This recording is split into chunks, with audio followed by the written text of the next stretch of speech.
Kung budget traveler ka, magandang puntahan ang Chinatown dito sa Singapore lalo na kapag nagtitipid ka. Tsaka pagdating din sa mga pagkain dito, authentic Chinese cuisine ang malalasahan mo. Tapos makakatipid ka rin sa presyo nito as compared sa mga restaurants. At isa pa dito ay hindi tinitipid yung mga ingredients tsaka yung mga servings ng pagkain. Magugulat ka din sa mga palengke dito kasi hindi siya mabaho, as in wala kang maaamoy.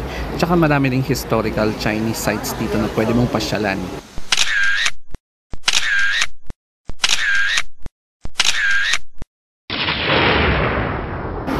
Good morning! So, ang first stop natin ngayon ay Chinatown. So, mapapansin nyo, umagang-umaga ay umuulan. Hindi ko alam kung every morning umuulan dito or ngayon lang. Tapos may uwak pa, no?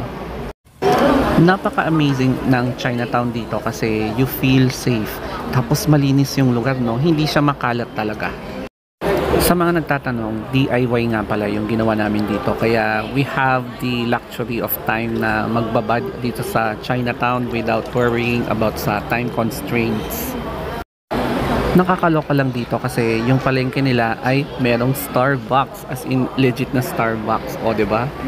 Wala ka ring makikita na vendor sa gilid ng kalsada o kaya mga namamalimos o taong grasa. Meron din nga palang ilang place dito na may mga murals katulad nito. Pagpasok mo dito sa may bandang Changi-Changi ay parang familiar yung place, no? Parang meron din ganyan sa Divisoria o kaya doon sa Binondo kasi halos parehas sila ng mga binibenta. Ito naman yung fish market nila pero hindi siya malansa. Since 8 o'clock kami pumunta dito, marami pa rin ang nakasara. So, mukhang 10 o'clock sila nag-open, no? Pero anyway, napabili pa rin ako at nabudol sa mga ibang nakita ko dito. Macha-challenge ka lang talaga kasi medyo yung iba hindi makaintindi ng English o kaya hindi makapag-express ng English. Halos lahat dito mga Chinese. Medyo mura dito kasi $2, $3, tapos may $10. So, i-convert mo, mura lang talaga. Ito naman yung isang historical site ng Chinatown, yung parang pagoda or yung sa kiosk nila. So correct me if I'm wrong dito So last minute lang namin na pagdesisyonan na bisitahin to kasi minsan lang kami pumunta dito sa Singapore. So ito nga pala yung parang second floor and then connected siya sa papuntang MRT. Mapapasana all ka talaga sa lahat ng mga lugar dito sa Singapore kasi min-maximize talaga nila every corner, as in interconnected talaga siya.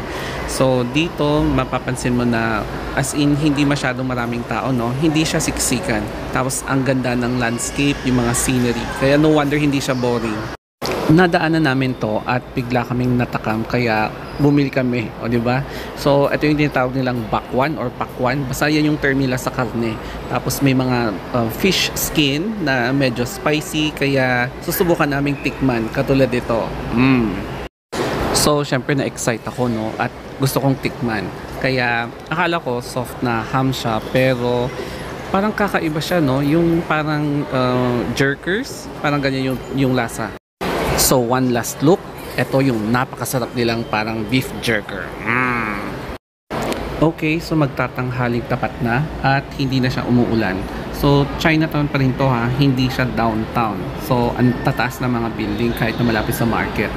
So sinubukan pa namin mag-stroll kung ano pa ang pwedeng i-offer ng Chinatown dito sa Singapore.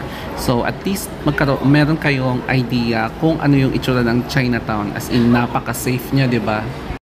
Unexpectedly, meron din kaming nadaanan na parang Hindu temple. So correct me if I'm wrong.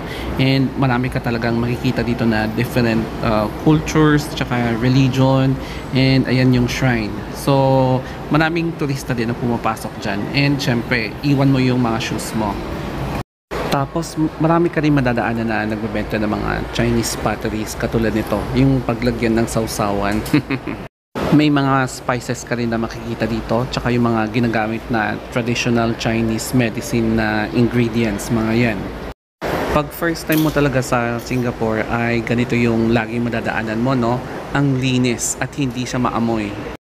Meron din kayo madadaanan na mga different kinds of bazaars katulad nito. So may mga sari-sari din silang mga binibenta. So katulad din natin sa night market, mga ganyan, mga foods, mga kung ano-ano. Tapos kapag bet mo, pwede kang bumili. Ayan. So, babalik tayo dito sa Chinatown Complex. Ayan. So, papasukin natin at dadaanan natin yung mga tiyanggi-tiyanggi katulad niyan. And pupunta tayo sa second floor kasi doon pala yung parang Chinese food court. So, makakamura tayo doon kasi hindi siya kasing mahal kapag pupunta ka sa mga restaurant. So, ito yung food court nila na puro Chinese foods. So, it's about time na kumain. Ayan. So, pumwesto kami and ito yung mga in-order namin. Tapos, ang daming sauce. So, mga authentic Chinese cuisine. And ito nga pala yung mga juice na in-order namin. Kaya, hindi ka madi-disappoint talaga sa in-order mo dito kasi lahat tunay siya. Walang preservatives. And yes, ang dami talaga nilang serving dito, no? Yun nga lang medyo mapapa-challenge ka pa rin sa pag-English kasi hindi lahat dito marunong mag-English. Isa na namang napansin ko ay halos lahat ng aakyatan mo or bababaan mo ay escalator siya katulad nito. O di ba? Functional talaga siya. So paglabas namin sa kinainan namin ay mga tiyanggihan na naman katulad nito. So mas maraming tiyanggi kang makikita kapag mga alas 12 kasi lahat nag-open na. And then paglabas mo ay ganito yung makikita mong view. O di ba? Ang isa din na makikita mo yung CCTV. As in smart city ang Singapore. So maraming corners mapapansin mo yung CCTV. And that's a wrap, ladies and gentlemen, ang ating Chinatown tour. Kaya sana nagustuhan nyo ang ating vlog. Mag-follow na lang kayo and mag-subscribe kung gusto nyo. So thank you and God bless.